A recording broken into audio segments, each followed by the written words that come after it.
ঘন কুয়াশার চাদরে ঢাকা ঠাকুরগাঁওয়ের রুহিয়া জনজীবন বিপর্যস্ত। উত্তরের জেলা ঠাকুরগাঁও ঘন কুয়াশার চাদরে ঢাকা পড়েছে। সকাল থেকে যেন বৃষ্টি হচ্ছে, গুড়ি গুড়ি বৃষ্টির মতো ঝরছে কুয়াশা। ঠাকুরগাঁও ডিস্ট্রিক্ট রুইয়া থানা। কুয়াশার জন্য গাড়ি চালা যাচ্ছে না, প্রচণ্ড ঠান্ডা। আমরা পাগলু চালক, এই কুয়াশা প্রচণ্ড কুয়াশার কারণে ঠান্ডায় গাড়ি চালা যায় না, যাত্রী হয় না।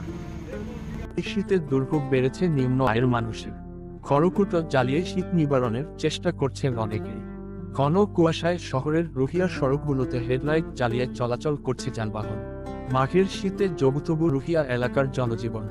ঘন কুয়াশার চাদরে ঢাকা চারপাশ। এর সঙ্গে যোগ হয়েছে উত্তর থেকে বয়ে আসা কনকনে ঠান্ডা বাতাস। এতে করে তীব্র ঠান্ডা অনুভূত হচ্ছে ঠাকুরগাঁওয়ের রুহিয়া। মাঘের শুরুতেই তাপমাত্রার পারদ ওঠানামা করছে অস্বাভাবিকভাবে।